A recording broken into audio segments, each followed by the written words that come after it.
Imagina que mañana vas al mercado o al supermercado y no hay plátanos. No porque se acabaron, sino porque la planta ya no existe.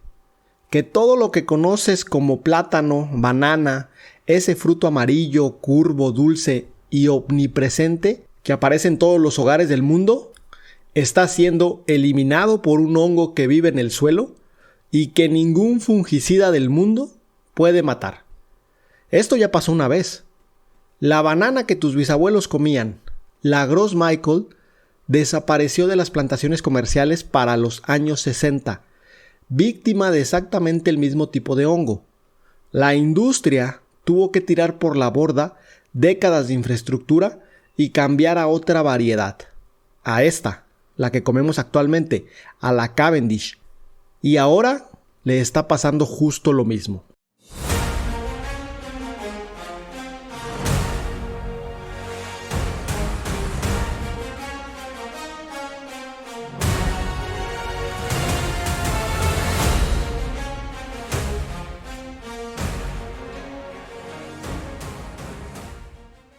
Hola, qué gusto saludarte, soy Olmo y esto es Podcast Agricultura. Te comparto que pronto lanzaré nueva fecha para mi entrenamiento avanzado en habilidades humanas para profesionales agrícolas. Si te interesa unirte a este entrenamiento en línea que imparto vía Zoom, te dejo el enlace en la descripción del episodio. El tema de hoy es el dominio mundial del plátano Cavendish. Hay más de 1000 variedades de banana en el mundo. 1000. Y sin embargo, el planeta entero come prácticamente una sola, la Cavendish, que representa el 95% de todas las exportaciones mundiales de banana. Y según datos de la FAO, su producción anual supera las 50 millones de toneladas.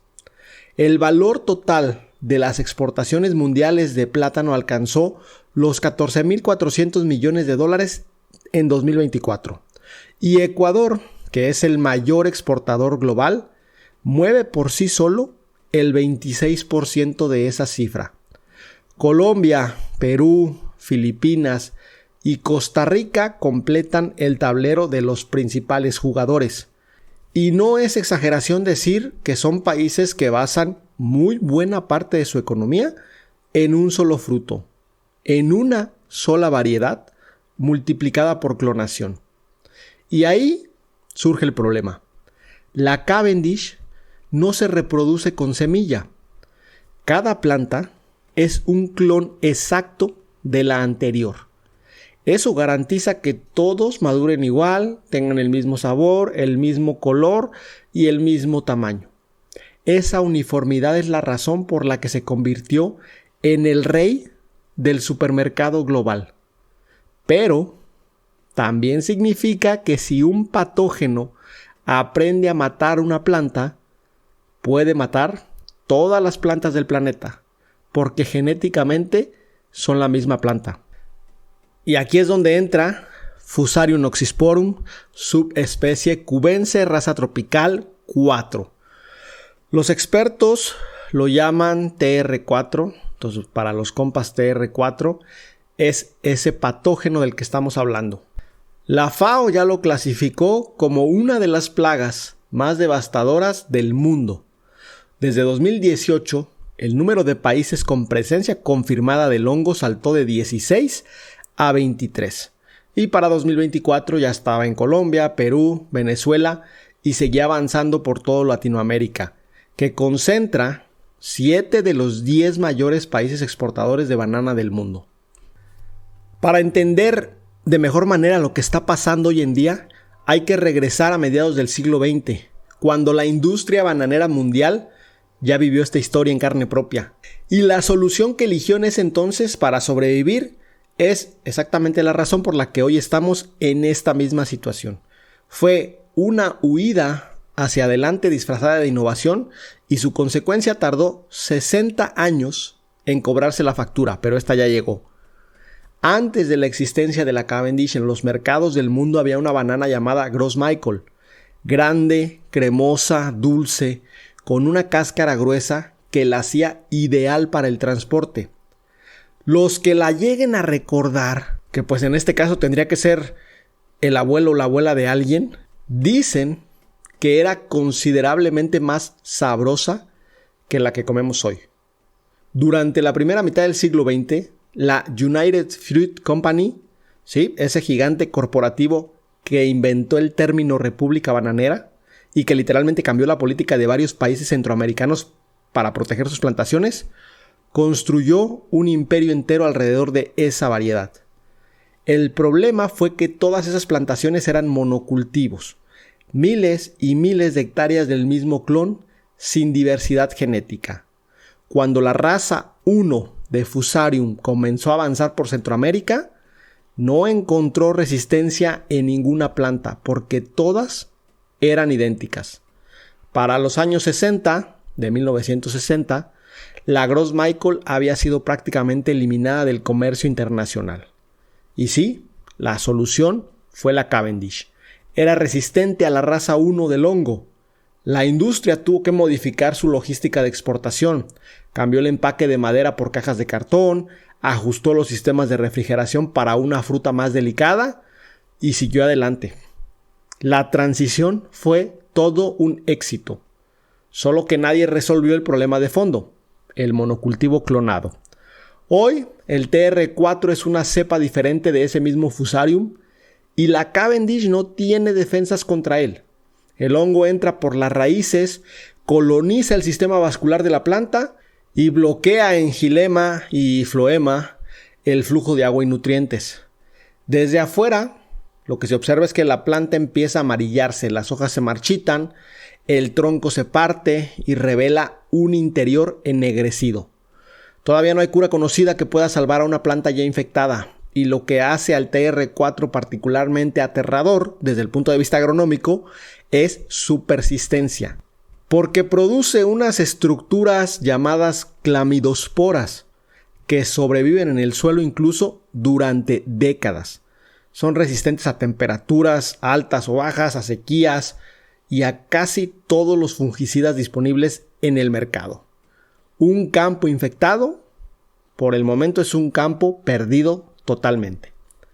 El hongo además viaja en el agua de riego, en el lodo de las botas de los trabajadores, en las herramientas, en los vehículos, en el material de siembra.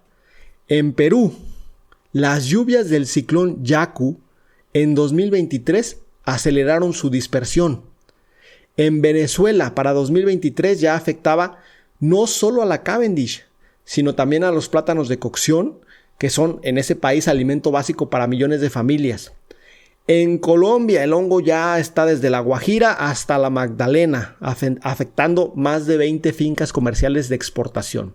Y claro, por supuesto, aquí viene el toque geopolítico. Si Latinoamérica provee alrededor del 80% del banano que se consume en todo el mundo, y Europa le importa más de 5 millones de toneladas al año, y Estados Unidos depende de toda esta cadena en algún momento para mantener al plátano como la fruta más vendida en sus supermercados por encima incluso de las manzanas, pues si el TR4 se establece en Ecuador, principal productor mundial, con la velocidad con la que lo ha hecho en Colombia y Perú, las ondas de impacto llegarían a los mercados de todo el mundo, Berlín, Chicago, Tokio, llámese como se llame la ciudad.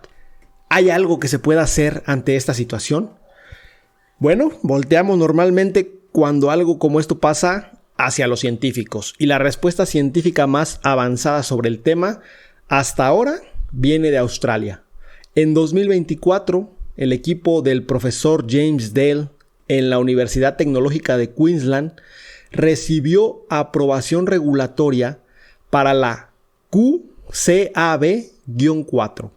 Es un nombre de una variedad de banana Cavendish transgénica cuyo proceso de desarrollo tomó más de 20 años. El resultado es una banana Cavendish a la que se le insertó un gen de resistencia tomado de una banana silvestre que es completamente inmune al TR4.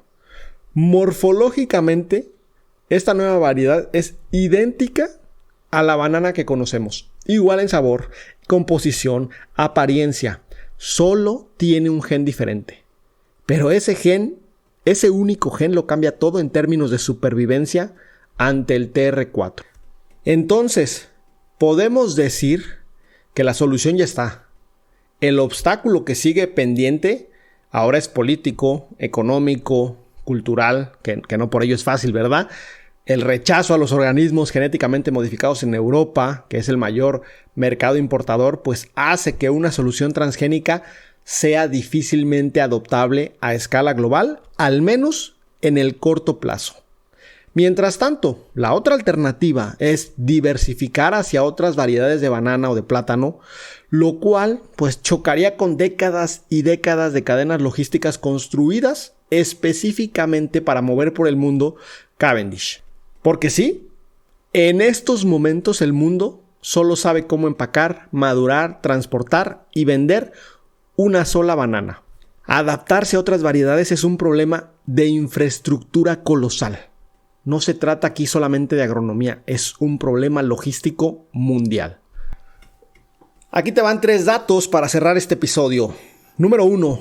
La palabra banana probablemente, porque no lo sabemos con certeza, viene del árabe banan, que significa dedo.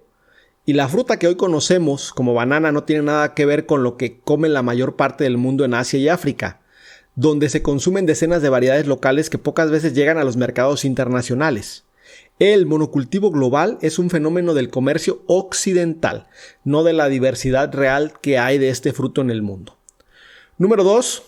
El hongo TR4 no puede matarse con nada que exista hoy en el mercado.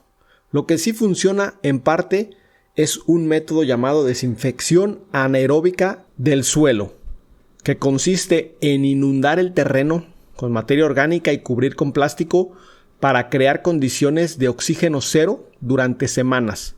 Funciona parcialmente, es costoso y no es un proceso que garantice la erradicación total. En algunos países, como por ejemplo Perú, para 2024, el organismo regulatorio, que es el SENASA, había logrado erradicar más de 400 focos de infección con medidas de cuarentena. Un progreso notable, pero pues el hongo le sigue avanzando por otros lados. Y número 3, el sabor artificial de la banana o del plátano que conoces. El de los dulces, los chicles, el helado y todo lo demás procesado, no fue diseñado para imitar el sabor de la banana Cavendish. Fue diseñado para imitar el sabor de la banana Gros Michael, la banana que desapareció. Entonces llevas toda tu vida probando la nostalgia de una fruta que nunca probaste. La pregunta que queda sobre la mesa no es si el TR4 puede destruir la Cavendish. Puede hacerlo y lo está haciendo. La pregunta es si el mundo tiene la capacidad institucional, regulatoria, logística y productiva para hacer una transición ordenada antes de que el hongo nos deje sin plátano o banana para el desayuno.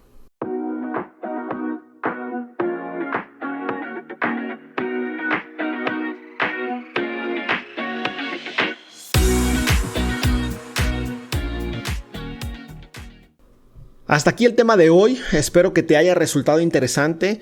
Si eres un profesional o una profesional con amplio expertise técnico, pero sientes que necesitas mejorar tus habilidades humanas, entonces te invito a escuchar Agricultura Profesional, mi podcast sobre habilidades humanas para profesionales agrícolas, porque el agro avanza cuando su gente también avanza.